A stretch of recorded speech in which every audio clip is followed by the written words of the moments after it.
All right, hello, everybody. Welcome back to the channel. I'm actually doing somebody else's replays at the moment. Wolfenstein 4D. Now, I'm running this, and he's running through the Chrysler, the new Chrysler K, the Grand Finals edition. And I just kind of wanted to go over this because there's been a lot. I mean, if anybody's been paying attention in the whole wargaming community, you'll see that, that there's quite a bit of backlash going on right now over what kind of stemmed from this tank. Now, and I've been shooting at these, for the past few days. I don't own one of these tanks yet. Now, maybe I'll buy one this weekend, and we'll give it a whirl, and we'll see how we do in it as just a total scrub. But Sir Foch, I believe, is the community contributor's name. He did a kind of a heated video on this. Where he was pretty upset at just, calling this thing overpowered and whatnot and what have you. So, and as a result, he did get in trouble from Wargaming, and they ultimately removed his community contributor status, and then threatened to take his to give him a copyright strike if he didn't take his horrible review video down. I'm really kind of wanting to check out this tank because, whenever a new tank comes out, I usually will kind of go look around, shop around, see what some of the reviewers will say about it. Now, Sir Foch is not one that I've ever really gone to. I honestly didn't even really know who he was until now, see, this guy just took a hit. Yeah, so no, I didn't even know who Sir Foch was until this whole thing has happened with with him, this whole backlash, this whole shitstorm that's kind of gone on. And as a result of this, like the Mighty Jingles has quit the community contributors. There's kind of a lot of backstory going on with it. But right now it seems almost like everybody out there, all these guys that you watch on YouTube, are all sort of almost having to take a position, which is unfortunate. It's a video game, and I think it's important to kind of keep a lot of this stuff in perspective. Yeah, so we're kind of, I don't know, I just wanted to look at some replays of this tank to see if it really is just super duper overpowered. Now this guy here, Wolfenstein 4D, he did kind of battle it out with another Chrysler who seems to have penetrated him. And if you're looking down there in the ammunition, you see that right now he's just running straight AP. Foch's biggest gripe, and I did watch his video. It had been taken down off his channel, but I did find it out there. It goes to say once it's on the internet, it's forever, kids. So think about that next time you're gonna take a nude selfie of yourself. But yeah. But anyway, so I did watch Foch's video, and he almost made it sound like this thing, there were two options. All right. If you wanted to. If you want to defeat this tank, then you have to, load up premium ammunition. And then on the other side of it, he said that if you wanted to be, the gun on this thing is so horrible that if you wanted to do any damage to anybody, you would have to load up premium ammunition. See, now he's Wolfenstein 4D is doing fairly well here, He's moving along, and the enemy Chrysler has just been killed, So, and okay, so now you got this IS-3 who's putting shots into him. We're doing so far. He's doing all right, And this is actually this round is almost over already. But it's not. Wolfenstein, I think the replay said he ended up with, ultimately in the end, he had 2 kills and, a number of damage.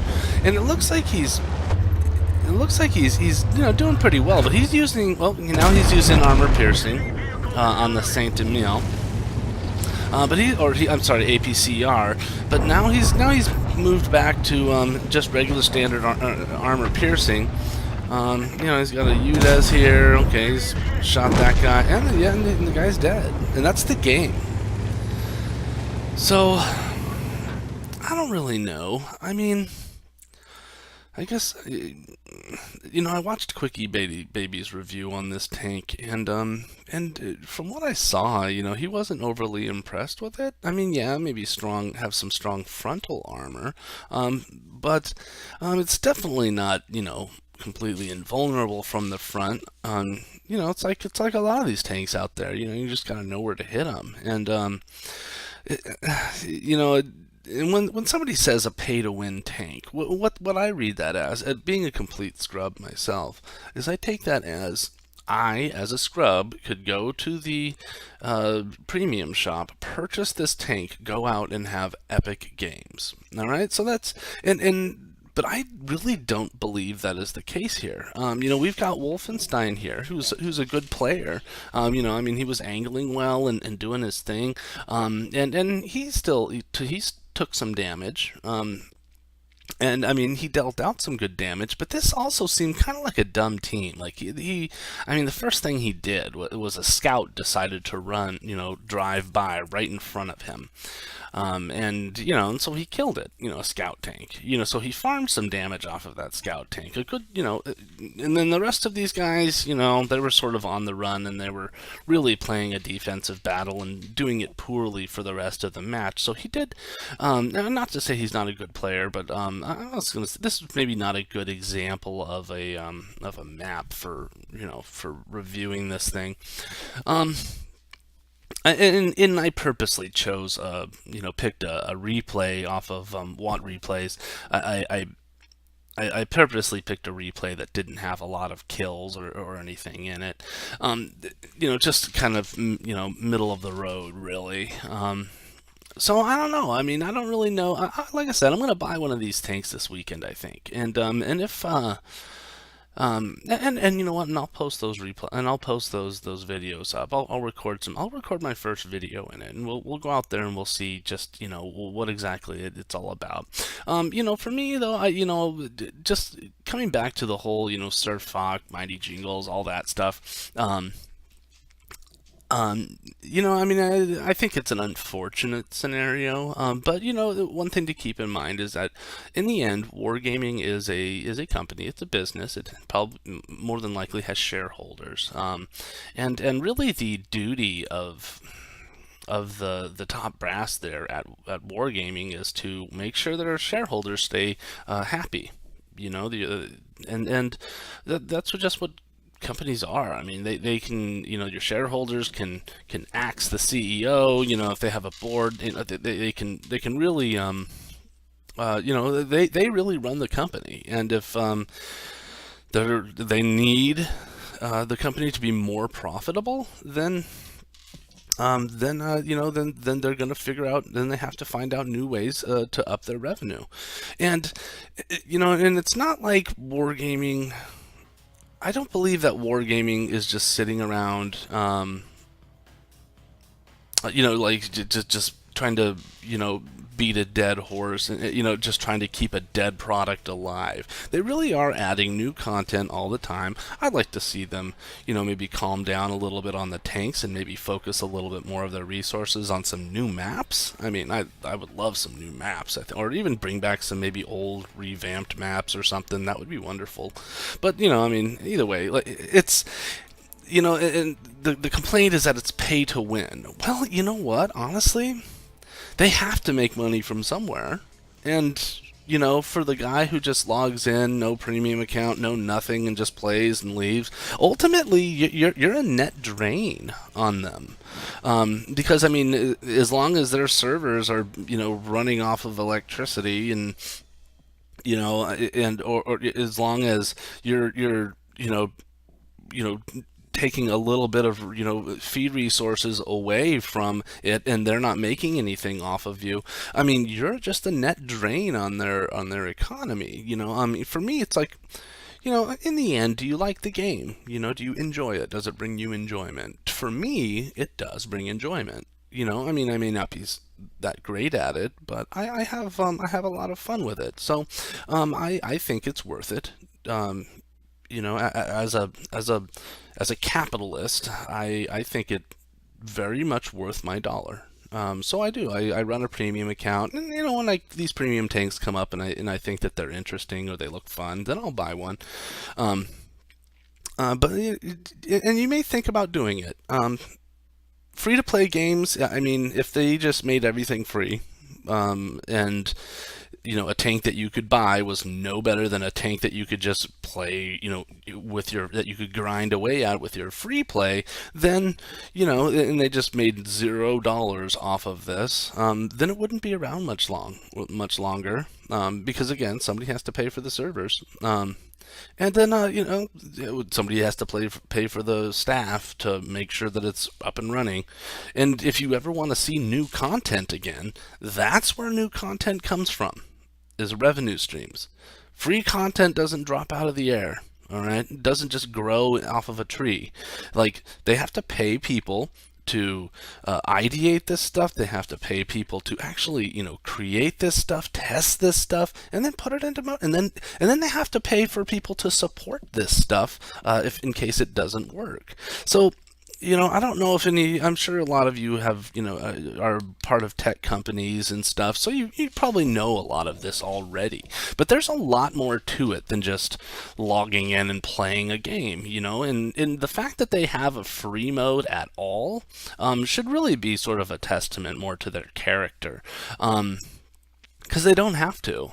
They could put all of this behind a paywall, and even just to log in and shoot at, play a game. I mean, and there have been a lot of companies out there who are like this. There was one that I played back in the day. I believe it was like World War II Online or something, and that's one that and that's one that you have a monthly subscription, and you play, and if you like, there is no demo, there is no trial period, there is no free mode to it. Like, it's very much literally, if you want to play the game, you have to purchase a subscription. So, and I did for a while, and then after a while, it was just kind of boring, and I didn't really care for it so much anymore. It was really, I mean, I don't know. I haven't played it for several years, so maybe they revamped it and it's a lot better now. But back then, after a while, it just got old, and when it's hitting your bank account every month, and you're just not really playing it because you're completely tired of it. Then that's just how you lose people. So, and in World of Tanks, the fact that they do have a free mode. This is a beautiful game, by the way.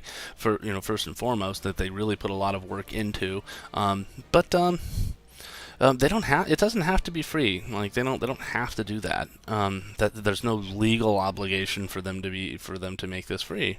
So I would say, beggars can't be choosers. If you're running a free account, then maybe shut up.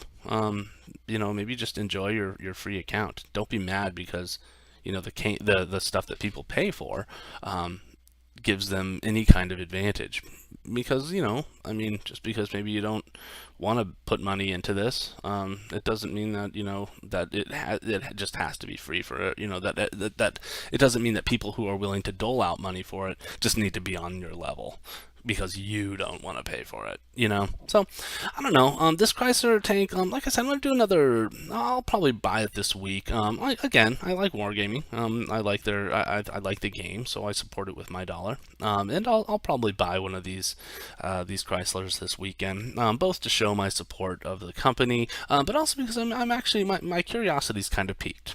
And I'm going to buy it so that any of you other scrubs out there, you don't have to buy it, and maybe hopefully you'll see my review and my review of the tank or my gameplay on the tank, and maybe come to a better decision. So, but as always, everybody, thank you for swinging by. And I get it that maybe nobody really agrees with me or anything, or maybe some of you do, maybe some of you don't. But whatever. Like I said, I have my opinions, and I don't know the internal workings of wargaming, but I do see. I can look at numbers, and I do work for a company who does software as a service. So I do kind of understand how a lot of the model works, and the kind of resources it takes to just put content in to a game like this. But yeah, if you like the video, thumbs it up. If you hate it, thumbs it down. And definitely leave a comment. Always feel free to just leave. I may respond to it, I may not if you leave a comment. But hit that subscribe button for me. I do always appreciate it. But until next time, everybody, happy hunting, and everybody have a wonderful week.